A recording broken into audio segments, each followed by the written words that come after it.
الله أكبر الله أكبر.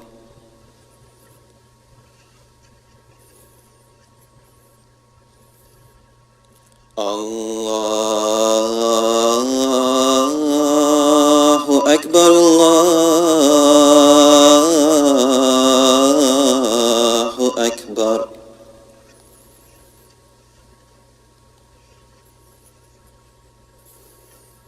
أشهد أن لا إله إلا الله.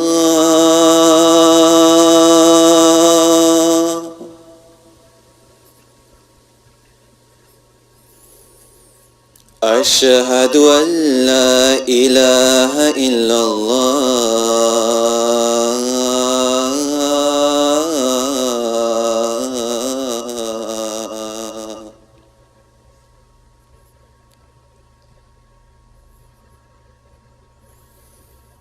أشهد أن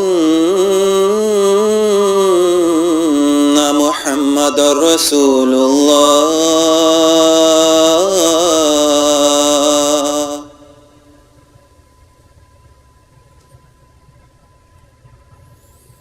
أشهد أن محمد رسول الله.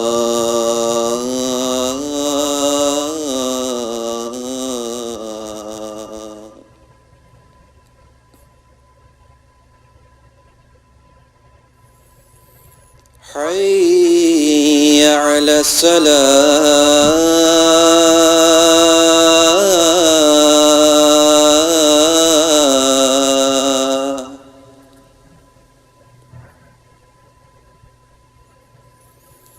حي على الصلاة.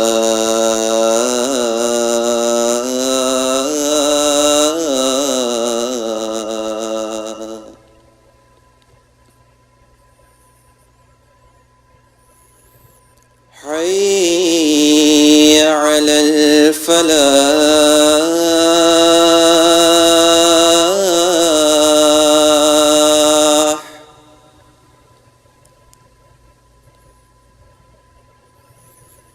حي على الفلاح.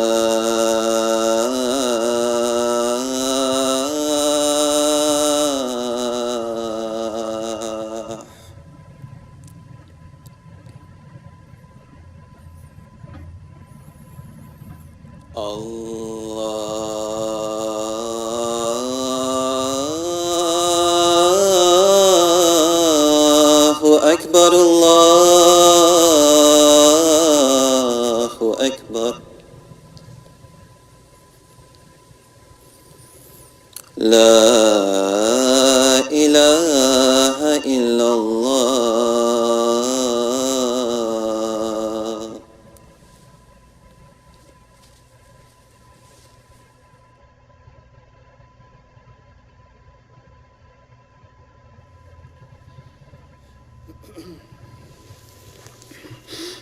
السلام عليكم ورحمة الله.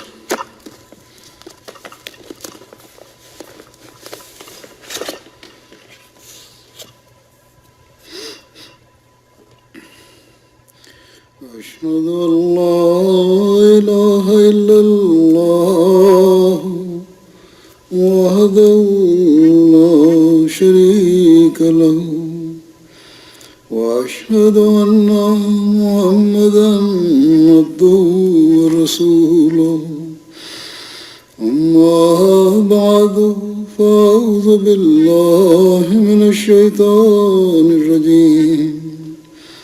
بسم الله الرحمن الرحيم.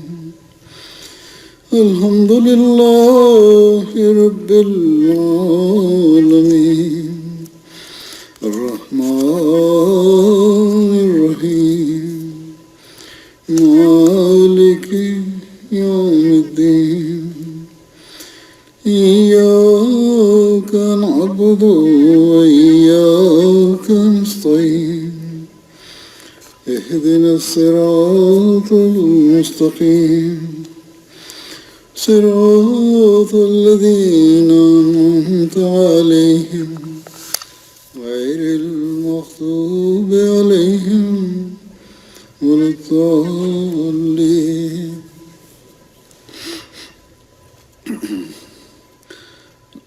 حضرت عثمان رضی اللہ عنہ کا ذکر چل رہا تھا، ان کی شہادت، اس کے بعد کے واقعات. اس میں مسلم موعود رضی اللہ عنہ نے بھی لکھا ہے شہادت کے بعد کے ایام کے بارے میں کچھ مختصر تحریر ہے. لکھتے ہیں کہ اب مدینہ انہی لوگوں کے قبضے میں رہ گیا، اور ان ایام میں ان لوگوں نے جو حرکات کیں وہ نہایت حیرت انگیز ہیں. حضرت عثمان کو شہید تو کر چکے تھے، ان کی نعش کے دفن کرنے پر بھی ان کو اعتراض ہوا، اور 3 دن تک آپ کو دفن نہ کیا جا سکا.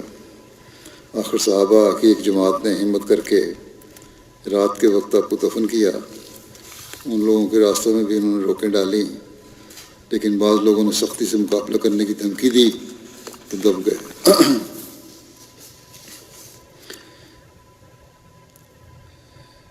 حضرت عثمان رضی اللہ عنہ کی وہابت حضرت صلی اللہ علیہ وسلم نے پیشگوئیاں فرمائی تھیں. ان کو ذکر اس طرح ملتا ہے، حضرت ابو موسیٰ اشعری سے مروی ہے کہ نبی صلی اللہ علیہ وسلم ایک باغ میں داخل ہوئے اور مجھے باغ کے دروازے پر پہرا دینے کا حکم فرمایا. اتنے میں ایک شخص آیا اور اندر آنے کی اجازت مانگی. آپ صلی اللہ علیہ وسلم نے فرمایا اسے اندر آنے دو اور اسے جنت کی بشارت دو. تو کیا دیکھتا ہوں کہ وہ حضرت ابو بکر رضی اللہ عنہ ہیں. پھر ایک اور شخص آیا اور اجازت مانگی تو آپ صلی اللہ علیہ وسلم نے فرمایا اسے آنے دو اور اسے جنت کی بشارت دو. تو کیا دیکھتا ہوں کہ وہ حضرت عمر رضی اللہ عنہ ہیں. پھر ایک اور شخص آیا اور اجازت مانگی. اس پر آپ صلی اللہ علیہ وسلم تھوڑی دیر خاموش رہے اور پھر فرمایا اسے آنے دو اور اسے جنت کی بشارت دو، تاہم ایک بڑی مصیبت اسے پہنچے گی. تو کیا دیکھتا ہوں کہ وہ عثمان بن عفان رضی اللہ عنہ ہیں. حضرت انس سے روایت ہے کہ نبی کریم صلی اللہ علیہ وسلم احد پر چڑھے جبکہ آپ کے ساتھ حضرت ابوبکر، حضرت عمر اور حضرت عثمان تھے. احد پہاڑ ہلنے لگا تو آپ نے فرمایا احد ٹھہر جا. راوی کہتے ہیں کہ میرا خیال ہے کہ آپ نے اس پر اپنا پاؤں بھی مارا اور فرمایا تم پر ایک نبی اور ایک صدیق اور 2 شہید ہیں. حضرت ابن عمر بیان کرتے ہیں کہ رسول اللہ صلی اللہ علیہ وسلم نے ایک فتنے کا ذکر کرتے ہوئے فرمایا کہ یہ شخص اس فتنے میں حالت مظلومیت میں مارا جائے گا. یہ آپ نے حضرت عثمان کی طرف اشارہ کرتے ہوئے فرمایا.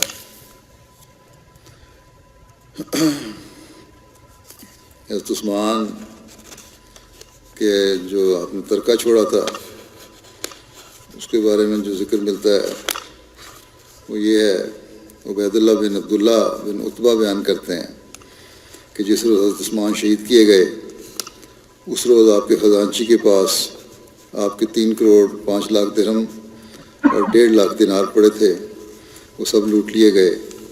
نیز آپ نے ربضہ مقام پر 1000 اونٹ چھوڑے ہوئے تھے. ربضہ جہاز کے راستے میں مدینہ سے 3 دن کی مسافت پر واقع ایک بستی ہے. اسی طرح برادیس اور خیبر اور وادی القرا میں 2 لاکھ دینار کے صدقات چھوڑے جن سے آپ صدقہ دیا کرتے تھے. پہلے یہ بھی ذکر ہو چکا ہے کہ آپ نے فرمایا کہ میں امیر آدمی تھا اور اب میرے پاس صرف 2 اونٹ ہیں جو حج کے لیے میں نے رکھے ہوئے ہیں. ہو سکتا ہے کہ یہ جو بات کی جا رہی ہے یہ اس وقت کی ہو جب قومی خزانے میں اس قدر مال ہو جو راوی نے حضرت عثمان کی ذات کی طرف منسوب کر دی ہے. اور یہ بھی ہو سکتا ہے کہ ان کی ذاتی بھی ہوں تو اپنی ذات پر اب خرچ نہیں کرتے تھے بلکہ صدقات اور قومی ضروریات پر بھی خرچ کیا کرتے تھے۔ بہرحال ایک روایت ہے جو میں نے بیان کی، اس سے پہلے ان کے اپنے حوالے سے بھی ایک روایت بیان ہو چکی ہے۔ اور خزانچیوں کے خزانے کی حفاظت کے لیے جو مقرر کیے تھے آدمی، اس سے بھی یہی ظاہر ہوتا ہے کہ وہ قومی خزانہ تھا یا جس کی حفاظت کے لیے آپ نے مقرر کیا تھا۔ صحابہ حضرت عثمان کے واقع شہادت کے بارے میں جو بیان کرتے ہیں وہ اس طرح ہے۔ حضرت علی سے پوچھا گیا کہ آپ ہمیں حضرت عثمان کے بارے میں کچھ بتائیں۔ آپ نے فرمایا وہ تو ایسا شخص تھا جو ملائے اعلیٰ میں بھی ذو النورین کہلاتا تھا، اللہ تعالیٰ کی نزدیک بھی وہ ذو النورین تھا۔ حضرت علی نے فرمایا حضرت عثمان ہم سب میں سے سب سے بڑھ کر صلہ رحمی کرنے والے تھے۔ حضرت عائشہ کو جب حضرت عثمان کی شہادت کی خبر ملی تو انہوں نے فرمایا ان لوگوں نے آپ کو قتل کر دیا، حالانکہ آپ ان سب سے زیادہ صلہ رحمی کرنے والے اور ان سب سے زیادہ رب کا تقوی اختیار کرنے والے تھے۔ حضرت صلی اللہ علیہ وسلم کی جو اپنے دامادوں کے حق میں دعا ہے اس کی بھی ایک روایت ملتی ہے۔ الاستیاب میں لکھا ہے کہ حضرت صلی اللہ علیہ وسلم نے فرمایا کہ میں نے اپنے رب عز و جل سے یہ دعا مانگی ہے کہ وہ کسی ایسے شخص کو آگ میں داخل نہ کرے جو میرا داماد ہو کہ جس کا میں داماد ہوں۔ حضرت عثمان کے لباس اور حلیے کے بارے میں بیان کیا جاتا ہے۔ محمود بن لبید بیان کرتے ہیں کہ انہوں نے حضرت عثمان بن عفان کو ایک خچر پر اس حالت میں سوار دیکھا کہ آپ کے جسم پر 2000 چادریں تھیں۔ حکم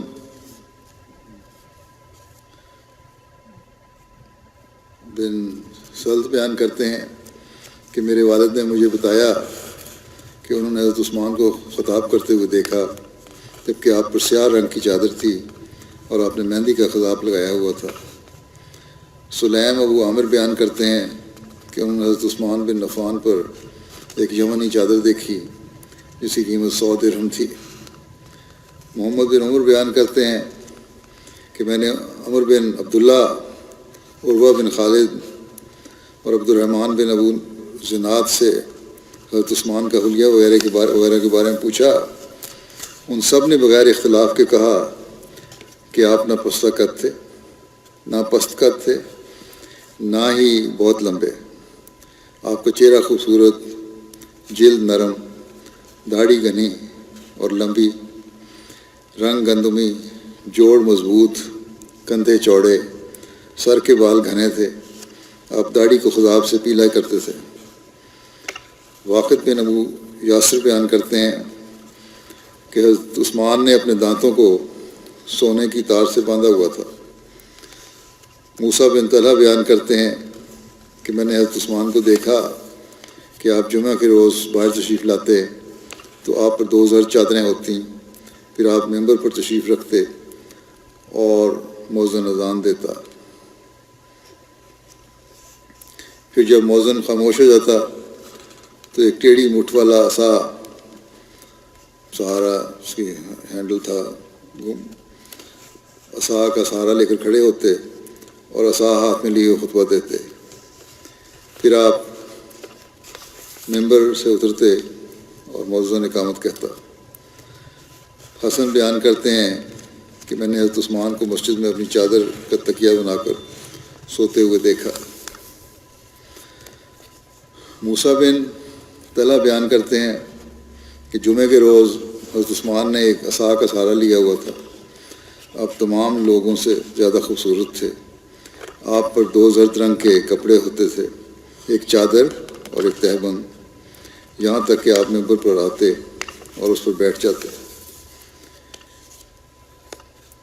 حضرت صلی اللہ علیہ وسلم کی انگوٹھی تھی جسے محمد رسول اللہ لکھا ہوا تھا، کندھا تھا، وہ حضرت صلی اللہ علیہ وسلم استعمال کیا کرتے تھے۔ اس کے بارے میں روایت آتی ہے، حضرت انس بن مالک بیان کرتے ہیں کہ جب نبی اکرم صلی اللہ علیہ وسلم نے روم کے بادشاہ کی طرف خط لکھنے کا ارادہ فرمایا تو آپ سے عرض کیا گیا کہ اگر اس خط پر کوئی مہر نہ لگی ہوئی ہوگی تو آپ کو خط نہیں پڑھیں گے۔ اس پر آپ نے چاندی کی ایک انگوٹھی بنوائی جس پر یہ نقش تھا، محمد رسول اللہ۔ راوی کہتے ہیں گویا میں ابھی بھی انگوٹھی کی سفیدی کو آپ کے ہاتھ میں دیکھ رہا ہوں، اتنا تازہ ہے وہ بات مجھے۔ حضرت انس بیان کرتے ہیں کہ نبی کریم صلی اللہ علیہ وسلم کی انگوٹھی آپ کے ہاتھ میں رہی، آپ کے بعد حضرت ابوبکر کے ہاتھ میں رہی، حضرت ابوبکر کے بعد حضرت عمر کے ہاتھ میں رہی۔ پھر جب حضرت عثمان کا دور آیا تو ایک بار عریس نامی کنویں پر بیٹھے تھے آپ، راوی کہتے ہیں کہ آپ نے وہ انگوٹھی نکالی اور اس سے کھیلنے لگے، وہ گر گئی، یعنی انگلی میں پھیرنے لگے ہوں گے۔ تو راوی کہتے ہیں کہ ہم نے حضرت عثمان کے ہمراہ 3 روز تک اسے تلاش کیا اور کنویں کا سارا پانی بھی باہر نکالا، لیکن وہ انگوٹھی نہ مل سکی۔ اس انگوٹھی کے گم ہونے کے بعد حضرت عثمان نے اسے ڈھونڈ کر لانے والے کے لیے مال کثیر دینے کا اعلان کیا، اور اس انگوٹھی کے گم ہونے کا آپ کو بہت زیادہ غم ہوا۔ جب آپ اس انگوٹھی کے ملنے سے اس کی تلاش سے مایوس ہو گئے تو آپ نے ویسی ہی چاندی کی ایک اور انگوٹھی بنانے کا حکم دیا، چنانچہ بالکل ویسی ہی ایک انگوٹھی تیار کی گئی جس کا نقش بھی محمد رسول اللہ تھا۔ وہ انگوٹھی آپ نے اپنے وفات تک پہنے رکھی۔ آپ کی شہادت کے وقت وہ انگوٹھی کسی نامعلوم شخص نے لے لی۔ عشرہ مبشرہ میں بھی آپ شامل تھے۔ حضرت عبد الرحمن بن اخنس سے مروی ہے کہ وہ مسجد میں تھے کہ ایک شخص نے حضرت علی کا بے ادبی سے ذکر کیا۔ اس پر حضرت سعید بن زید کھڑے ہو گئے اور کہا میں رسول اللہ صلی اللہ علیہ وسلم کے متعلق گواہی دیتا ہوں کہ یقیناً میں نے آپ کو یہ فرماتے ہوئے سنا کہ 10 آدمی جنت میں جائیں گے۔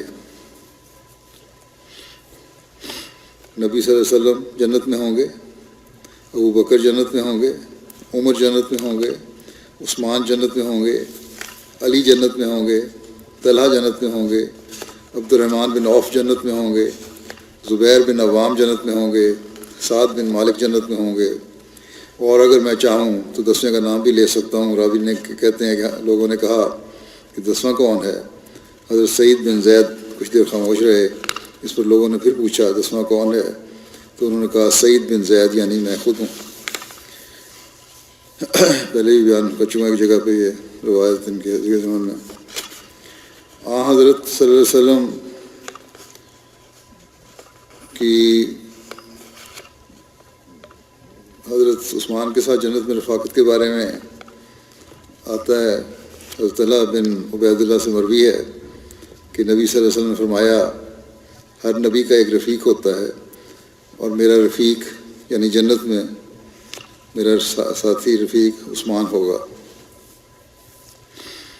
حضرت جابر بن بیان کرتے ہیں کہ ایک دفعہ ہم رسول کریم صلی اللہ علیہ وسلم کے ہمراہ گھر میں مہاجرین کے ایک گروہ کے ساتھ تھے، جن میں ابو بکر، عمر، عثمان، علی، طلحہ، زبیر، عبد الرحمن بن عوف اور سعد بن ابی وقاص تھے۔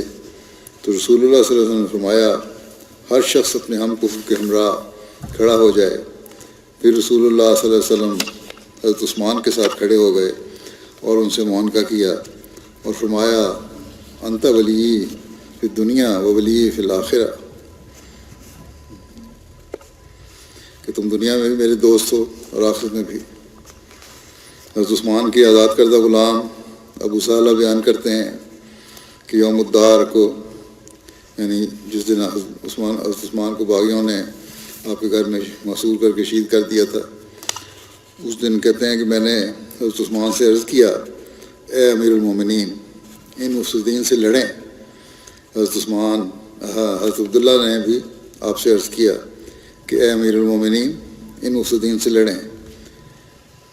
حضرت عثمان نے فرمایا اللہ کی قسم میں لڑائی نہیں کروں گا، رسول اللہ صلی اللہ علیہ وسلم نے مجھ سے ایک بات کا وعدہ کیا تھا، بس میں چاہتا ہوں کہ وہ پورا ہو۔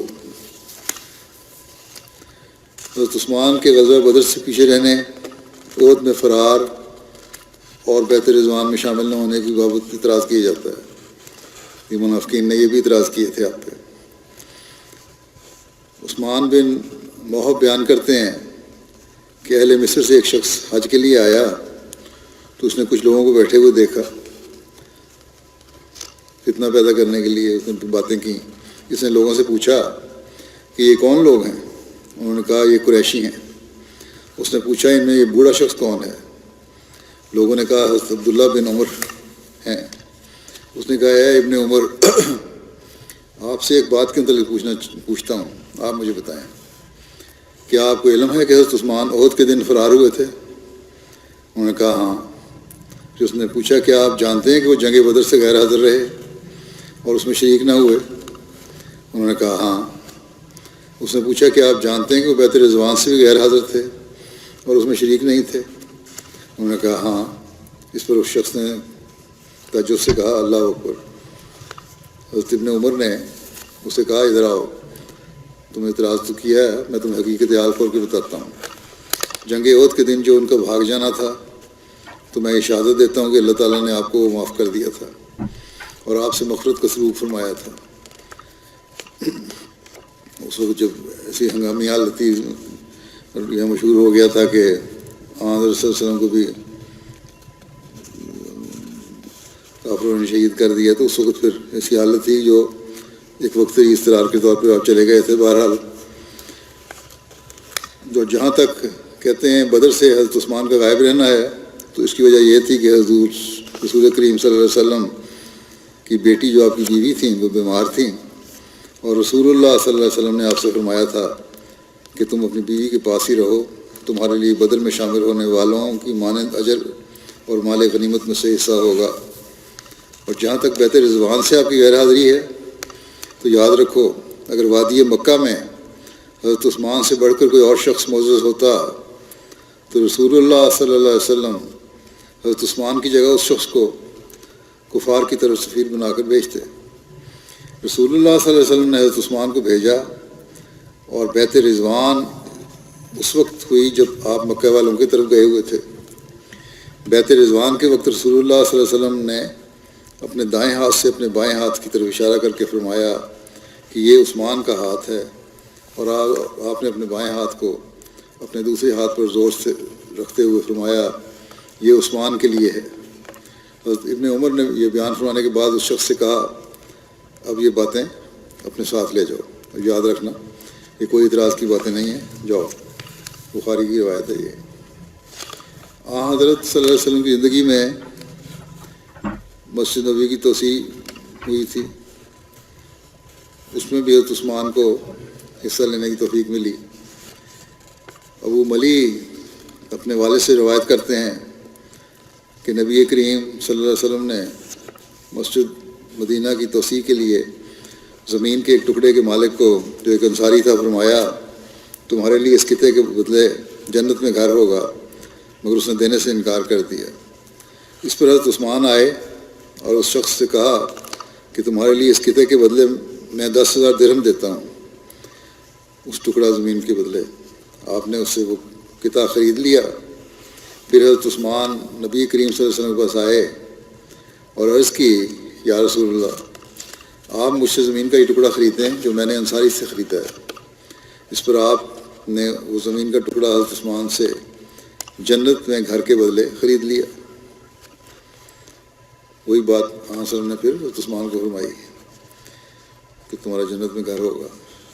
حضرت عثمان نے بتایا کہ میں نے 10,000 درہم کے بدلے میں اسے خرید لیا ہے۔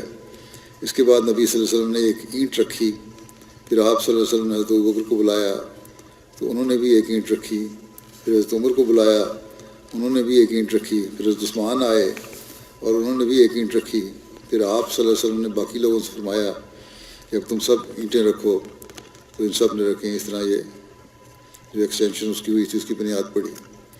ثمامہ بن حزم کشیری بیان کرتے ہیں کہ میں محاصرے کے وقت حاضر تھا جب حضرت عثمان نے جھانک کر لوگوں سے فرمایا، جب حضرت عثمان کے گھر کا محاصرہ کیا گیا تھا، حضرت عثمان نے فرمایا تمہیں اللہ اور اسلام کی قسم دے کر پوچھتا ہوں، کیا تم جانتے ہو کہ جب رسول اللہ صلی اللہ علیہ وسلم مدینہ تشریف لائے تو روما نامی کنویں کے علاوہ میٹھے پانی کا کوئی انتظام نہ تھا؟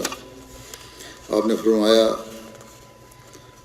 آپ صلی اللہ علیہ وسلم نے فرمایا کون ہے جو روما کنویں کو خریدے گا تاکہ وہ اس میں اپنا ڈول مسلمانوں کے ڈول کے ساتھ ڈالے، یعنی یہ خود بھی پیے اور مسلمان بھی اس سے پئیں، اور جنت میں اس کے لیے اس سے بہتر بدلہ ہوگا۔ اس پر میں نے وہ کنواں، حضرت عثمان نے کہا کہ میں نے وہ کنواں اپنی ذاتی مال سے خریدا اور اس میں اپنا ڈول مسلمانوں کے ڈولوں کے ساتھ ڈالا، اور آج تم مجھے اس سے پانی پینے سے روکتے ہو اور چاہتے ہو کہ میں سمندر کا پانی پینے پر مجبور ہو جاؤں۔ اس پر لوگوں نے کہا اللہ کی قسم، آپ نے درست فرمایا ہے۔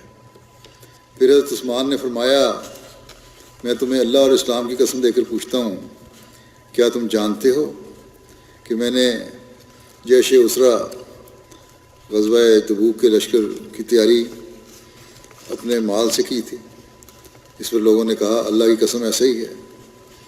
پھر آپ نے فرمایا میں تمہیں اللہ اور اسلام کی قسم دے کر پوچھتا ہوں، کیا تم جانتے ہو کہ یہ مسجد نبوی جب نمازیوں کے لیے تنگ ہو گئی تو رسول اللہ صلی اللہ علیہ وسلم نے فرمایا جو شخص فلاں خاندان سے زمین کا یہ ٹکڑا خرید کر مسجد شامل کر دے گا تو اس کے لیے جنت میں اس سے بہتر ہوگا۔ چنانچہ میں نے زمین کا ٹکڑا اپنے ذاتی مال سے خرید کر مسجد میں شامل کر دیا، اور اب تم لوگ مجھے اس مسجد میں 2 رکعت نماز پڑھنے سے بھی روک رہے ہو۔ اس پر ان لوگوں نے کہا اللہ کی قسم ایسا ہی ہے۔ پھر آپ نے فرمایا میں تمہیں اللہ اور اسلام کی قسم دے کر پوچھتا ہوں، کیا تم جانتے ہو کہ رسول اللہ صلی اللہ علیہ وسلم مکہ کی سبیر نامی پہاڑی پر تھے اور آپ کے ہمراہ حضرت ابوبکر اور حضرت عمر اور میں تھا۔ جب پہاڑی لرزی تو رسول اللہ صلی اللہ علیہ وسلم نے اس پر اپنا پاؤں مارتے ہوئے فرمایا اے سبیر ٹھہر جا، کیونکہ تجھ پر ایک نبی اور ایک صدیق اور 2 شہید ہیں۔ اس پر ان لوگوں نے کہا اللہ کی قسم ایسا ہی ہے۔ آپ نے فرمایا اللہ اکبر، رب کعبہ کی قسم ان لوگوں نے میرے حق میں یہ گواہی دے دی ہے، یعنی یہ کہ میں شہادت کا مقام پانے والا ہوں۔ مسجد نبوی کی توسیع بھی مزید توسیع جو ہوئی وہ حضرت عثمان کے زمانے میں ہوئی تھی زیادہ تر، اس لیے اس کی مختلف تاریخ اور ابتدائی حالات اور پھر توسیع کے بارے میں جو بھی بیان ہے وہ بتاتا ہوں۔ پہلے تو بیان کیا گیا ہے نا، توسیع کی گئی آن وسلم کے زمانے میں۔ اس کے بارے میں جو ایک نوٹ یہ بھی ہے کہ ماہ ربیع الاول 1 ہجری بمطابق اکتوبر 622 کے آخر میں رسول اللہ صلی اللہ علیہ وسلم نے اپنے دست مبارک سے مسجد نبوی کا سنگ بنیاد رکھا۔ بنیاد تقریباً 3 ذرا یعنی 1.5 میٹر گہری تھی۔ بنیاد کے لیے پتھر سے گھڑی ہوئی اینٹوں سے دیوار بنائی گئی، جبکہ اوپر کی دیوار گارے سے بنی اور دھوپ میں سکھائی گئی کچی اینٹوں سے بنائی گئی تھی۔ دھوپ میں سکھائی گئی کچی اینٹوں سے بنائی گئی تھی دیوار۔ مسجد کی دیواریں، اس کی مسجد کی تعمیر کی جو تاریخ ہے وہ ہے، ساتھ ساتھ اس میں توسیع کا بھی ذکر آ جائے گا۔ مسجد کی دیواریں تقریباً 1.25 میٹر چوڑی رکھی گئی تھیں، تقریباً 2-2.5 فٹ، جن کی اونچائی تقریباً 7 ذرا یعنی تقریباً 3.5 میٹر تھی۔ مسجد نبوی کی تکمیل ماہ شوال 1 ہجری اپریل 623 عیسوی میں ہوئی۔ حضرت خواجہ بن زید بن ثابت کی روایت ہے کہ رسول اللہ صلی اللہ علیہ وسلم نے اپنی مسجد کا طول 70 ذرا تقریباً 35 میٹر اور عرض 60 ذرا تقریباً 30 میٹر رکھا تھا۔ رسول کریم صلی اللہ علیہ وسلم کے دور میں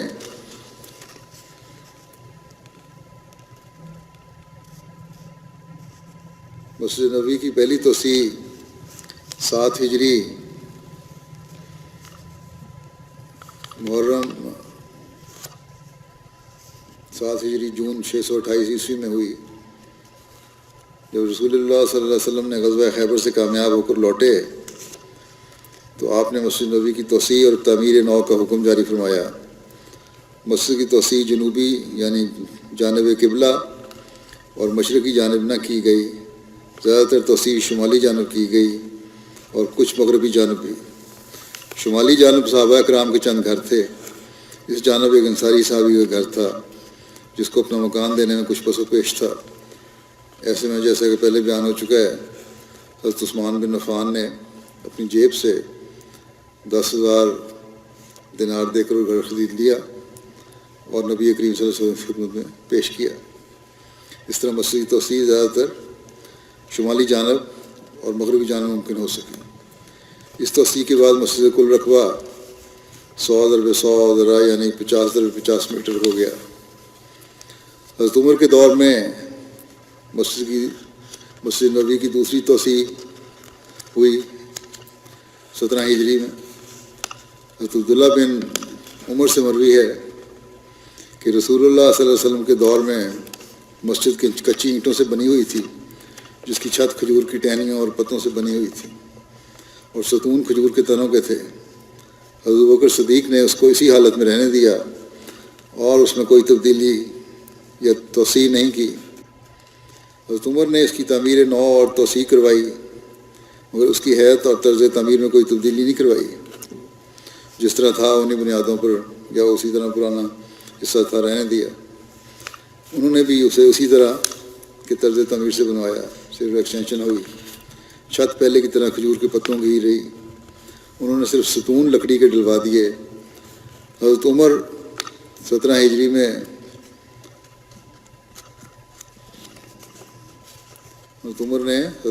مسجد کی تعمیر کو اپنی زیر نگرانی مکمل کروایا۔ اس توسیع کے بعد مسجد کا رقبہ تقریباً 50x50 میٹر ہو گیا۔ 50 میٹر سے بڑھ کر جو پہلے تھا 140x120 70x60 میٹر ہو گیا یا 140x120 ذرا ہو گیا۔ اس روایت سے ظاہر ہوتا ہے کہ حضرت ابوبکر کے دور میں بھی مسجد نبوی وہی رہی جو کہ رسول اللہ صلی اللہ علیہ وسلم کے عہد میں تھی، تاہم حضرت عمر کی تعمیر نو کے ساتھ اس میں کافی توسیع ہو گئی۔ پھر حضرت عثمان رضی اللہ عنہ کے دور خلافت میں مسجد نبوی کی توسیع ہوئی اور تعمیر نو بھی ہوئی۔ یہ 29 ہجری کا واقعہ ہے۔ حضرت عثمان نے مسجد نبوی کی توسیع اور تعمیر نو کی تو اسے خوبصورت اور مضبوط بنانے کے لیے پتھر، جپسم اور نقش و نگار کا استعمال کیا۔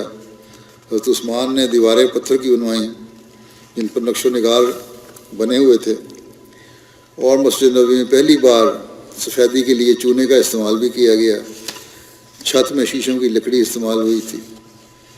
جب حضرت عثمان 24 ہجری میں خلیفہ منتخب ہوئے تو لوگوں نے ان سے درخواست کی کہ مسجد نبوی کی توسیع کر دی جائے۔ انہوں نے صحن کی تنگی کی شکایت کی، خاص طور پر نماز جمعہ کے اجتماعات پر ایسا اکثر ہوتا کہ لوگوں کو مسجد کے باہر والے حصے میں نماز ادا کرنی پڑتی تھی۔ لہذا حضرت عثمان نے صحابہ کرام سے مشورہ کیا۔ سب کی رائے یہی تھی کہ پرانی مسجد کو مسمار کر کے اس کی جگہ نئی مسجد تعمیر کر دی جائے، پہلی مسجد گرا دیا جائے، نئی تعمیر کی جائے۔ ایک دن حضرت عثمان نے نماز ظہر کے بعد ممبر پر خطبہ دیا اور فرمایا، تمام تعریفیں اللہ کے لیے ہیں، میں مسجد کو مسمار کر کے اس کی جگہ نئی مسجد بنانا چاہتا ہوں، اور میں شہادت دیتا ہوں کہ میں نے رسول اللہ صلی اللہ علیہ وسلم کی زبان مبارک سے سنا ہے کہ جو بھی مسجد بناتا ہے اللہ تعالیٰ اس کو جنت میں ایک گھر عطا کر دیتا ہے۔ مجھ سے پہلے حضرت عمر فاروق تھے، ان کے ہاتھوں مسجد نبوی کی توسیع اور تعمیر نو میرے لیے ایک مثال اور نظیر ہے۔ میں نے صاحب الرائے اصحاب سے مشورہ کیا ہے اور ان سب کی متفقہ رائے یہی ہے کہ مسجد نبوی کو مسمار کر کے اسے دوبارہ بنایا جانا چاہیے۔ جب حضرت عثمان نے مسجد کی تعمیر نو کا منصوبہ پیش کیا تو چند صحابہ کرام نے اس معاملے میں اپنے تحفظات پیش کیے، ان کا خیال تھا گرانی نہیں چاہیے۔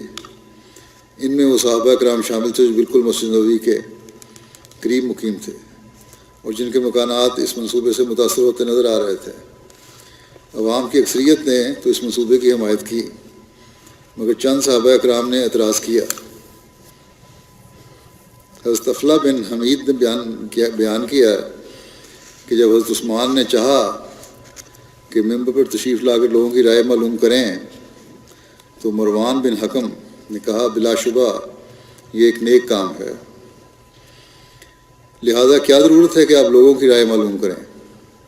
اس پر حضرت عثمان نے ان کی سرزنش کی اور سرزنش کرتے ہوئے فرمایا تیرا بھلا ہو، میں کسی معاملے میں لوگوں پر جبر و اکراہ کا قائل نہیں ہوں، مجھے ان سے ضرور مشورہ کرنا ہے۔ آپ نے فرمایا میں اپنی رائے کو لوگوں پر مسلط کرنا نہیں چاہتا، میں تو جو کام بھی کروں گا ان کی مرضی سے کروں گا۔ پھر جب آپ نے اپنے منصوبے کے متعلق اہل الرائے اصحاب کو اعتماد میں لے لیا تو مسجد نبوی کی شمالی جانب واقع گھروں کو خرید کر ان کی زمین حاصل کی، اگرچہ آپ نے معاوضہ کے طور پر ان اصحاب کو کافی رقوم پیش کی تھیں، مگر پھر بھی چند اصحاب اپنے مکانات دینے کے حق میں نہ تھے، اور تقریباً 4 سال گزر گئے مگر کوئی خاطر خواہ کامیابی نہ ہو سکی۔ حضرت عبید اللہ خلانی سے مروی ہے کہ جب لوگ اپنے مکانات دینے کے لیے پس و پیش کر رہے تھے اور دلائل طوالت پکڑتے جا رہے تھے تو میں نے حضرت عثمان کو کہتے ہوئے سنا تم لوگ بہت باتیں بنا چکے۔ میں نے رسول اللہ صلی اللہ علیہ وسلم کو ارشاد فرماتے ہوئے سنا تھا کہ جو کوئی اللہ تعالیٰ کی رضا جوئی کے لیے مسجد کی تعمیر کرے گا اللہ تعالیٰ اجر میں اس کے لیے ایسا ہی محل جنت میں تعمیر کروائے گا۔ اسی طرح حضرت محمود بن لبید سے روایت ہے کہ جب حضرت عثمان نے مسجد نبوی کی تعمیر نو کا ارادہ کیا تو لوگوں کو ان کا منصوبہ پسند نہ آیا۔ ان کا اصرار تھا کہ مسجد نبوی کو اسی حالت میں رہنے دیا جائے جیسا کہ رسول اللہ صلی اللہ علیہ وسلم کے عہد میں تھی۔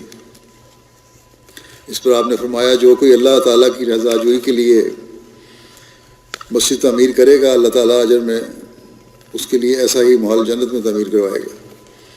جب حضرت عثمان لوگوں کو قائل کرنے میں کامیاب ہو گئے تو آپ نے ماہ ربیع الاول 29 ہجری 649 عیسوی نومبر 649 عیسوی میں کام کی ابتدا کروا دی۔ تعمیر نو کے کام میں صرف 10 ماہ صرف ہوئے اور یوں 1 محرم 30 ہجری کو مسجد نبوی تیار ہو گئی۔ آپ بنفس نفیس کام کی نگرانی فرماتے تھے، دن کے وقت ہمیشہ روزہ رکھتے اور رات کے وقت اگر نیند مجبور کرتی تو مسجد نبوی میں ہی سستا لیا کرتے تھے۔ حضرت عبد الرحمن بن سفینہ سے مروی ہے کہ میں نے دیکھا کہ مسجد کی تعمیر کے لیے مسالہ اٹھا اٹھا کر حضرت عثمان غنی کے پاس لایا جاتا، اور میں نے یہ بھی دیکھا کہ وہ ہمیشہ اپنے پاؤں پر کھڑے کھڑے کاریگروں سے کام کرواتے، اور پھر جب نماز کا وقت آ جاتا تو ان کے ساتھ نماز ادا کرتے، اور پھر کبھی کبھی وہیں سو بھی جایا کرتے تھے۔ حضرت عثمان نے مسجد نبوی کو جنوب میں قبلے کی جانب وسعت دی اور اس کی قبلہ کی دیوار کو اس جگہ تک لے آئے جہاں کہ آج تک ہے۔ شمالی جانب اس میں 50 ذرا تقریباً 25 میٹر کا اضافہ کیا گیا اور کچھ توسیع مغربی جانب بھی کروائی گئی۔ البتہ شرقی جانب جہاں حجرات مبارکہ تھے کوئی توسیع نہیں کی گئی۔ اس کے بعد مسجد نبوی کا کل رقبہ 160 ضرب 150 ذرا یعنی تقریباً 80 ضرب 75 میٹر ہو گیا۔ حضرت عثمان کے دور میں مسجد کے دروازوں کی تعداد 6 تھی۔ پہلی مرتبہ مسجد نبوی میں پتھروں پر نقش و نگار بنوائے گئے، اس میں سفیدی کروائی گئی۔ حضرت خارجہ بن زید کے بیان کے مطابق حضرت عثمان نے مسجد نبوی کی شرقی اور غربی جانب کی دیواروں میں روشن دان رکھوائے تھے۔ مسجد نبوی کی توسیع کے لیے حضرت عثمان کو جو مکان لینے پڑے ان میں ام المومنین حضرت حفصہ کا حجرہ بھی شامل تھا، جن کو اس کا متبادل مکان دیوار قبلہ سے متصل جنوب مشرقی کونے پر دے دیا گیا تھا، اور ایک دریچے کے ذریعے سے ان کی آمد و رفت حجرے تک ممکن اور آسان بنا دی گئی تھی۔ اس کے علاوہ حضرت جعفر بن ابو طالب کے ورثاء سے ان کے مکان کا نصف حصہ 1 لاکھ درہم کے عوض خریدا گیا، اور اس طرح داراللباس کا کچھ حصہ خرید کر مسجد نبوی میں شامل کیا گیا تھا۔ دیوار قبلہ کو جنوبی جانب لے جانے کے علاوہ سب سے نمایاں فرق جو کہ مسجد نبوی میں ہوا وہ یہ تھا کہ محراب نبوی کی جگہ مقام قبلہ بھی اس کی سیدھ میں اتنا ہی آگے لے جانا پڑا جہاں تک دیوار قبلہ لے جائی گئی تھی، جو عین اسی جگہ پر تھی جہاں آج کل ہم محراب عثمانی کو دیکھتے ہیں۔ وہاں علامتی محراب بھی بنائی گئی تھی۔ مٹی کے گارے کی جگہ انہوں نے پیسا ہوا پتھر استعمال کروایا تھا، اور پتھر سے بنے ہوئے ستون میں سیسے کی بنی سلاخیں ڈلوائی گئی تھیں۔ اس بات کا خاص اہتمام رکھا گیا تھا کہ نئے ستون انہی ستونوں کی جگہ استوار کیے جائیں جہاں نبی کریم صلی اللہ علیہ وسلم کے دور مبارکہ میں کھجور کے تنے سے بنے ہوئے ستون ہوا کرتے تھے۔ تعمیر میں جو مواد اور طرز تعمیر استعمال ہوا وہ اسی طرح کا تھا جیسا کہ یروشلم میں گنبد صخرہ کی تعمیر میں بازنطینیوں نے استعمال کیا تھا۔ چھت شیشم کی لکڑی سے بنائی گئی تھی جو کہ لکڑی کے شتیروں پر رکھی گئی تھی، جو سیسا پلائے پتھروں کے ستونوں پر استوار تھے۔ چونکہ حضرت عمر کی شہادت محراب نبوی میں حضرت نماز کی امامت کرواتے ہوئے ہوئی تھی، اس بات کو یقینی بنانے کے لیے کہ آئندہ کوئی ایسا حادثہ رونما نہ ہو، حضرت عثمان نے محراب کے مقام پر ایک مقصورہ مسجد میں صفوں سے آگے امام کے لیے کھڑا ہونے کی جگہ، جس میں ممبر بنا ہوتا ہے، تعمیر کروایا، جو کہ مٹی کی اینٹوں سے بنا تھا، اور اس میں جھروکے اور روزن رکھے گئے تھے تاکہ مقتدی اپنے امام کو دیکھ سکیں۔ یہ پہلا حفاظتی طریقہ تھا جو کہ مسجد نبوی میں تعمیر ہوا، جو کہ بعد میں دمشق میں خلفائے بنو امیہ کے حفاظتی پروٹوکول کا باقاعدہ حصہ بن گیا تھا۔ یعنی محراب کو دیوار بنا کے محفوظ کیا گیا تھا، لیکن مقتدی دیکھ سکتے تھے امام کو۔ بہرحال اس کے بعد پھر مختلف وقتوں میں مسجد توسیع ہوتی رہی ہے۔ حضرت مسیح موعود علیہ الصلوۃ والسلام بیان فرماتے ہیں کہ حضرت عثمان کو تو میں حضرت سلیمان سے تشبیہ دیتا ہوں، ان کو بھی عمارات کا بڑا شوق تھا۔ حضرت علی کے وقت میں اندرونی فتنے ضرور تھے، ایک طرف معاویہ تھے اور دوسری طرف علی، اور ان فتنوں کے باعث مسلمانوں کے خون بہے۔ 6 سال کے اندر اسلام کے لیے کوئی کارروائی نہیں ہوئی۔ اسلام کے لیے تو عثمان تک ہی ساری کارروائیاں ختم ہو گئیں، پھر تو خانہ جنگی شروع ہو گئی۔ حضرت مسیح علیہ السلام فرماتے ہیں کہ یہ ضروری نہیں ہے کہ مسجد مرصع اور پکی عمارت کی ہو، بلکہ صرف زمین روک لینی چاہیے اور وہاں مسجد کی حد بندی کر دینی چاہیے، اور بانس وغیرہ کوئی چھپر وغیرہ ڈال دو تاکہ بارش وغیرہ سے آرام ہو۔ اللہ تعالیٰ تکلفات کو پسند نہیں کرتا۔ حضرت صلی اللہ علیہ وسلم کی مسجد چند کھجوروں کے شاخوں کی تھی اور اسی طرح چلی آئی۔ پھر حضرت عثمان نے اس لیے کہ ان کو عمارت کا شوق تھا اپنے زمانے میں اسے پختہ بنوایا تھا۔ مجھے خیال آیا کرتا ہے کہ حضرت سلیمان اور عثمان کا قافیہ خوب ملتا ہے، شاید اسی مناسبت سے ان کو ان باتوں کا شوق تھا۔ مسجد الحرام کی توسیع 26 ہجری میں ہوئی۔ 26 ہجری میں حضرت عثمان نے حرم کے نشانات کی اثر نو تجدید کی اور مسجد الحرام کی توسیع فرمائی اور ارد گرد کے مکانات خرید کر مسجد الحرام میں شامل کیے۔ بعض لوگوں نے اپنی رضامندی سے مکانات فروخت کر دیے، لیکن بعض اپنے مکانات فروخت کرنے پر راضی نہ ہوئے۔ حضرت عثمان نے ان کو ہر ممکن طریقے سے راضی کرنے کی کوشش کی، لیکن وہ اپنے موقف پر قائم رہے۔ آخر حضرت عثمان کے حکم سے وہ تمام مکانات گرا دیے گئے اور ان کی قیمت آپ نے بیت المال میں جمع کرا دی۔ اس پر ان لوگوں نے حضرت عثمان کے خلاف شور مچایا تو آپ نے انہیں گرفتار کر کے جیل بھیجنے کا حکم دیا۔ پھر ان سے مخاطب ہو کر آپ نے فرمایا، کیا تم جانتے ہو کس بات کی وجہ سے تم میرے خلاف یہ جرأت ہوئی ہے؟ اس جرأت کا سبب صرف میرا علم ہے۔ حضرت عمر نے بھی تمہارے ساتھ ایسا ہی معاملہ کیا تھا، مگر ان کے خلاف تو تم لوگوں نے کوئی ہنگامہ نہ کیا تھا۔ اس کے بعد عبداللہ بن خالد بن اسید نے حضرت عثمان سے ان ہنگامہ کرنے والوں کے بارے میں بات کی تو انہیں چھوڑ دیا گیا۔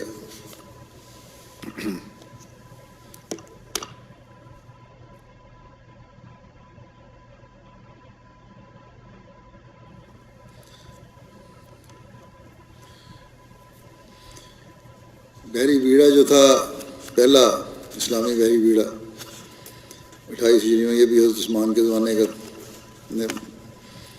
بنایا گیا۔ امیر معاویہ بن ابو سفیان وہ پہلے شخص تھے جنہوں نے حضرت عثمان کے دور خلافت میں بحری جنگ کی۔ امیر معاویہ نے حضرت عمر سے بھی بحری جنگ کی اجازت مانگی تھی، لیکن آپ نے اجازت نہیں دی تھی۔ جب حضرت عثمان خلیفہ منتخب ہوئے تو امیر معاویہ نے آپ سے بھی بار بار تذکرہ کیا اور اجازت مانگی۔ آخرکار حضرت عثمان نے اجازت دے دی اور فرمایا کہ تم خود لوگوں کا انتخاب نہ کرو اور نہ ہی ان کے درمیان قرعہ اندازی کرو، بلکہ انہیں اختیار دو کہ جو اپنی خوشی سے اس جنگ میں شامل ہونا چاہے اسے ساتھ لے جاؤ اور اس کی مدد کرو۔ چنانچہ امیر معاویہ نے ایسا ہی کیا۔ انہوں نے عبداللہ بن قیس جاسی کو امیر البحر مقرر کیا، جس نے سمندر میں موسم گرما اور موسم سرما میں 50 جنگیں کیں، اور ان سب جنگوں میں مسلمانوں کا نہ تو کوئی سپاہی ڈوبا اور نہ ہی کسی قسم کا کوئی نقصان ہوا۔ حضرت صلی اللہ علیہ وسلم سے یہ آتا ہے روایت، اخلاق میں سب سے زیادہ مشابہت حضرت عثمان کی تھی۔ حضرت عبد الرحمن بن عثمان بیان کرتے ہیں کہ رسول اللہ صلی اللہ علیہ وسلم اپنی بیٹی کے پاس تشریف لائے جبکہ حضرت عثمان کا سر دھو رہی تھیں۔ آپ نے فرمایا، اے میری بیٹی ابو عبداللہ یعنی عثمان سے بہترین سلوک سے پیش آیا کرو، کیونکہ وہ میرے صحابہ میں سے اخلاق کے لحاظ سے سب سے زیادہ میرے مشابہ ہے۔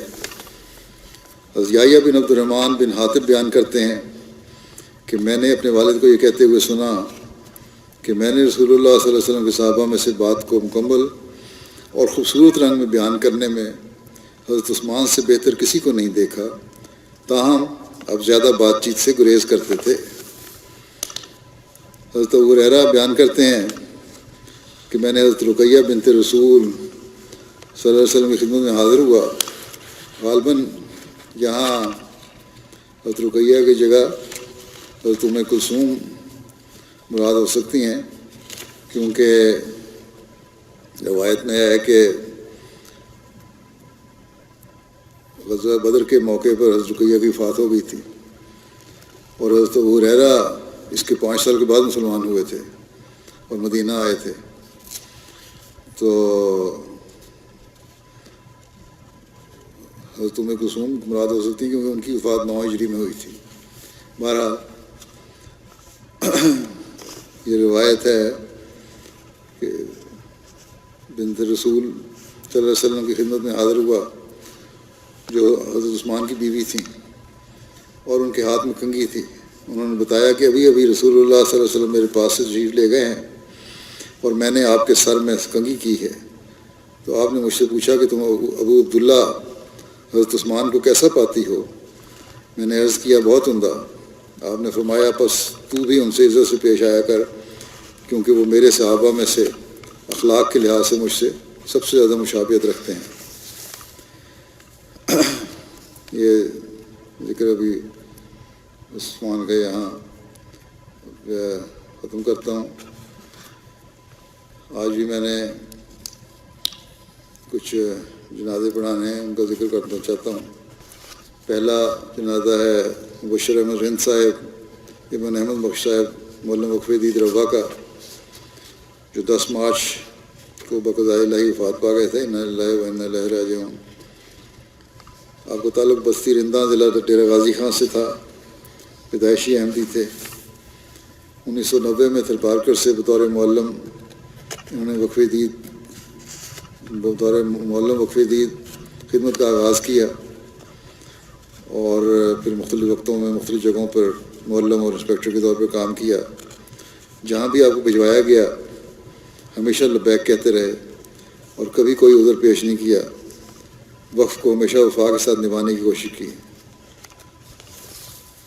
اپنے اور غیروں سب نے آپ کے بارے میں لکھا ہے کہ انتہائی محنتی، دعا گو، باقاعدگی سے تہجد ادا کرنے والے، بہترین داعی اللہ، اچھے مقرر، بہت ملنسار، مہمان نواز، خوش مزاج اور عاجز انسان تھے۔ ہمیشہ نرم لہجہ رکھتے اور شیریں زبان استعمال کرتے تھے، لیکن نظام جماعت اور خلافت کے خلاف کوئی بات سنتے تو ننگی تلوار بن جاتے تھے، اور اس وقت تک اس میں سے نہ اٹھتے تھے جب تک اس شخص کی اصلاح نہ کر لیتے۔ پسماندگان میں اہلیہ کے علاوہ 2 بیٹے اور 3 بیٹیاں شامل ہیں۔ آپ کے چھوٹے بیٹے عزیزم شاذل احمد جامعہ احمدیہ ربوہ میں درجہ ثالثہ کے طالب علم ہیں۔ اللہ تعالیٰ مرحوم سے مغفرت و رحمت سلوک فرمائے۔ اگلا جنازہ ہے ذکر منیر احمد فروخ صاحب، سابق امیر جماعت ضلع اسلام آباد کا۔ یہ طویل علاج کے بعد 9 مارچ کو ان کی وفات ہوئی کینیڈا میں 84 سال کی عمر میں۔ انا للہ و انا الیہ راجعون۔ آپ 1/9 حصے کی وصیت کے موسی تھے۔ منیر فروخ صاحب انجینئر کے دادا کا نام حضرت منشی احمد بخش صاحب تھا، جو حضرت مسیم علیہ السلام کے صحابی تھے۔ انہوں نے قادیان جا کر جلسہ سالانہ 1903 میں بیعت کی سعادت پائی تھی۔ ان کے والد کا نام ڈاکٹر چودھری عبداللہ صاحب تھا، جو MSc اور PhD تھے، ایگریکلچر میں کیا تھا، اور PhD کرنا اس زمانے میں بہت ذہین طلباء کا کام تھا۔ بہرحال PhD کی آپ کچھ عرصہ امیر جماعت لائل پور کے طور پر بھی خدمت انجام دیتے رہے۔ 1944 میں خلیفہ ثانی نے جب احمدی نوجوانوں کو خاص طور پر سائنسدانوں خدمت دین کے لیے وقف کی تحریک کی، تو انہوں نے بھی، ڈاکٹر صاحب نے بھی، فاروق صاحب کے والد نے وقف کر دیا اور سرکاری نوکری کو چھوڑ کر وہاں اہل و عیال قادیان منتقل ہو گئے۔ خلیفۃ المسیح ثانی کی براہ راست نگرانی میں فضل عمر ریسرچ انسٹیٹیوٹ کا قیام عمل میں آ چکا تھا۔ حضور نے ان کو ڈائریکٹر فضل عمر ریسرچ انسٹیٹیوٹ مقرر فرمایا۔ اس کے ساتھ ہی تعلیم اسلام کالج میں بطور سائنس ٹیچر کے بھی ان کی تعیناتی ہوئی۔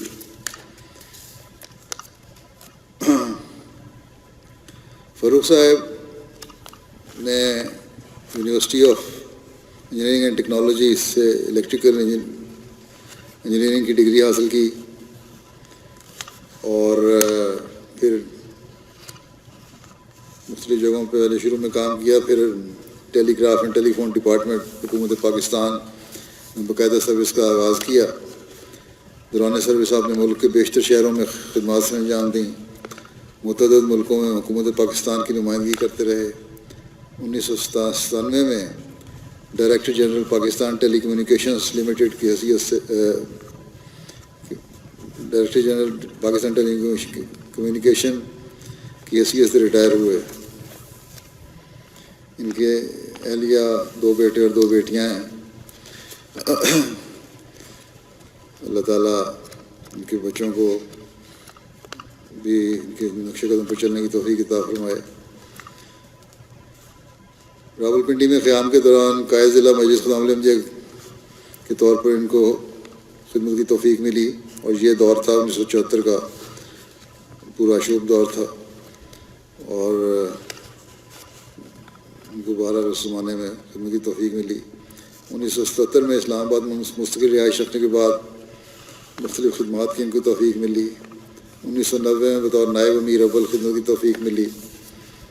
پھر جب ریٹائرمنٹ ہوئی تو انہوں نے وقف کیا، خلیفۃ المسیح رابع کی خدمت میں ہم نے وہ پیش کیا، اور جو منظور ہوا۔ پھر 1999 کو بطور امیر جماعت اسلام آباد شہر اور ضلع ان کی خدمت کی ذمہ داری ملی۔ ربوہ میں جو ان کے کام ہے، ڈائریکٹ ڈائلنگ سہولت مہیا کرنے کے لیے انہوں نے ڈیجیٹل ایکسچینج کا قیام کافی کوشش کی، اور مرکزی فنانس کمیٹی کے ممبر تھے، IEEE کے ایگزیکٹو ممبر تھے، اور مختلف شعبوں میں ان کو اعزازی طور پر بھی اور ویسے بھی خدمت کی توفیق ملی۔ 1996 میں حضرت خلیفۃ المسیح رابع نے ڈائریکٹر فضل عمر فاؤنڈیشن کو مقرر فرمایا، جو آخر تک دم تک یہ اس پہ قائم تھے، خدمت پہ کام کرتے رہے۔ 1980 میں خلیفۃ المسیح ثالث کے دور میں ربوہ میں جو جلسہ سالانہ کے موقع پر غیر ملکی مہمانوں کے لیے جلسہ سالانہ کی تقاریر کے ترجمے کی سہولت کے لیے آغاز ہوا جب تو ایم جی انجینئرس کی ایک ٹیم تیار کی گئی تھی اور اس میں بھی انہوں نے بڑی محنت سے کام کیا اور نمایاں کام کرنے کی توفیق ملی، اور اس کے منظم اعلیٰ بھی اس ٹیم کے مدیر فروغ صاحب بھی تھے۔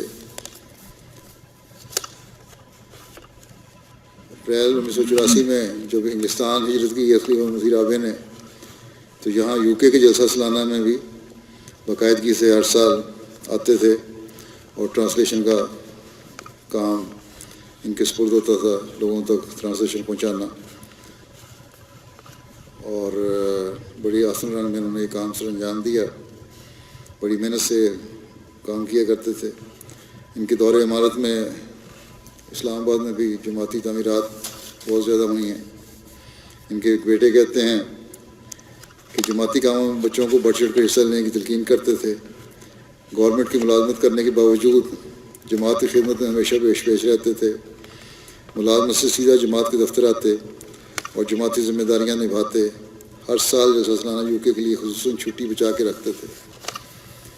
ملازمت کے دوران احمدی ہونے کی وجہ سے ان کی پوسٹنگ دور دراز علاقے میں ڈیرہ عثمان خان میں ہو گئی، اور اس وقت کے وزیر اعظم بھٹو صاحب نے کہہ دیا ان کو دوبارہ اسلام آباد نہیں لگانا، لیکن اللہ تعالیٰ نے فضل فرمایا، پھر ان کی دوبارہ پوسٹنگ اسلام آباد ہی ہوئی، اور وہاں سے پھر ان کو مختلف ممالک میں حکومت کے نمائندے کے طور پر جانے کی بھی توفیق ملی۔ اللہ تعالیٰ اسے مغفرت اور رحم کو بھی سلوک فرمائے۔ اگلا جنازہ ہے بریگیڈیئر ریٹائرڈ محمد لطیف صاحب کا، جو سابق امیر ضلع راولپنڈی تھے۔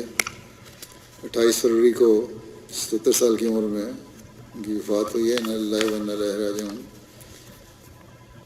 بریگیڈیئر لطیف صاحب نے اپنے والد صاحب کے ہمراہ تقریباً 1955 میں احمدیت قبول کی تھی۔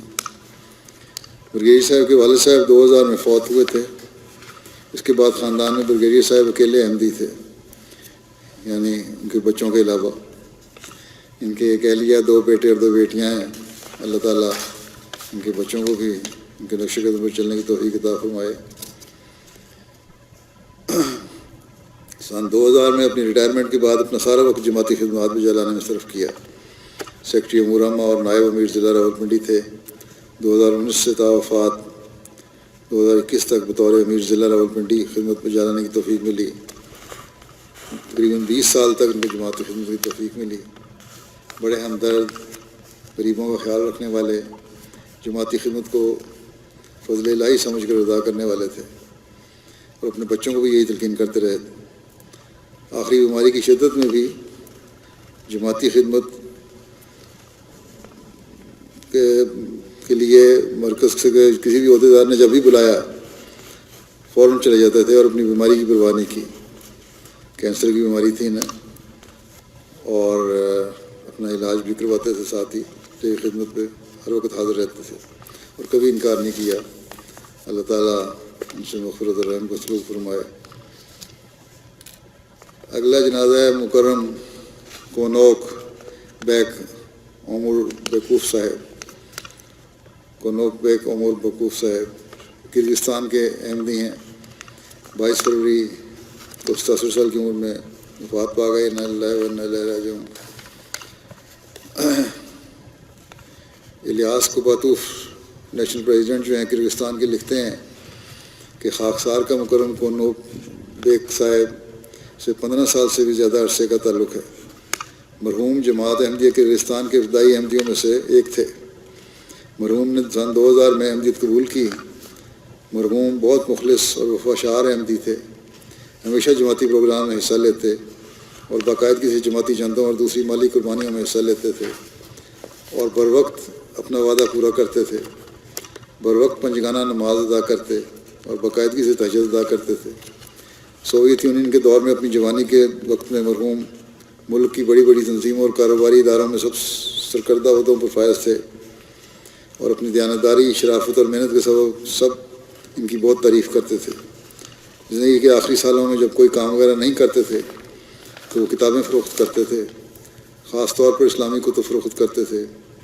کرغزستان میں جماعت کی مذہبی سرگرمیوں پر پابندی سے قبل وہ جماعتی کتب اور جماعتی ترجمہ قرآن لوگوں میں باقاعدہ تقسیم کرتے تھے. اپنی تبلیغ کے ذریعے انہوں نے بہت سے لوگوں کو احمدیت کا پیغام پہنچایا.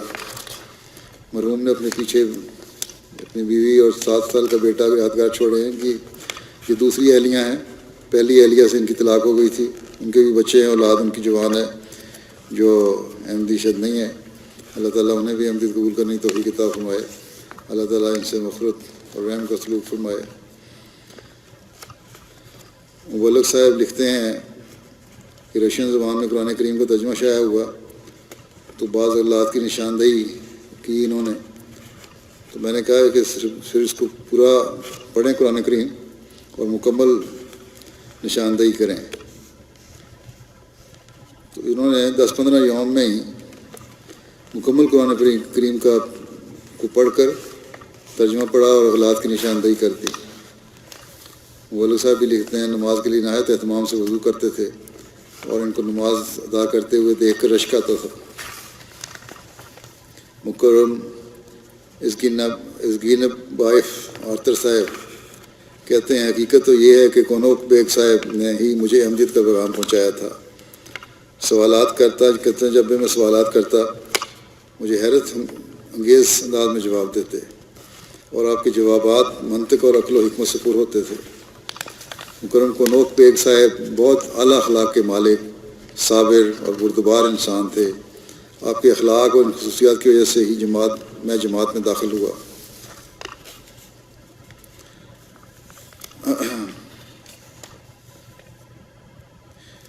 باقاعدہ جب میں نے تحریک کی ہے روزہ رکھنے کی, نفلی روزہ رکھنے کی اور دعاؤں کی, تو یہ پیر کو بھی اور جمعرات کو بھی روزہ رکھا کرتے تھے.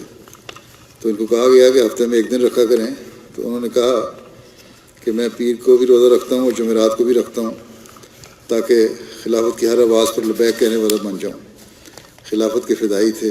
خطبہ جمعہ باقاعدہ رشین زبان میں سنا کرتے تھے. بڑے عاجز اور خاکسار انسان تھے, بڑے خوش مزاج تھے, بڑے شوق سے جیسے پہلے بھی کہا دعوت اللہ کیا کرتے تھے. اللہ تعالیٰ ان سے مغفرت اور رحم کا سلوک فرمائے, سب مرحومین کے درجات بلند فرمائے اور ان کی نسلوں میں بھی ان کی نیکیاں جاری فرمائے.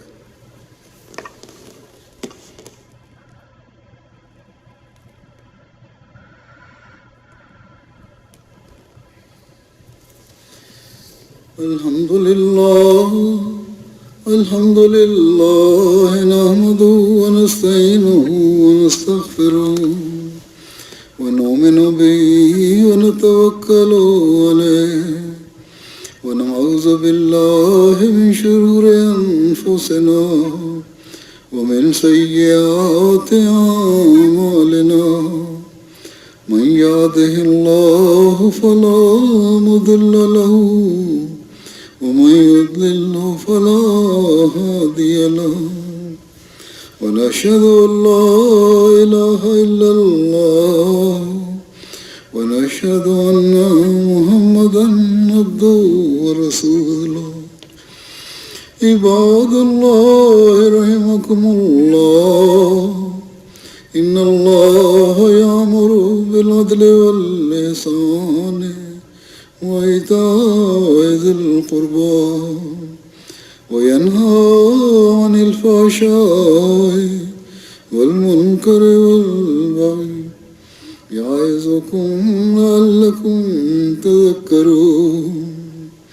اذكروا الله يذكركم وادعوه يستجب لكم ولذكر الله أكبر.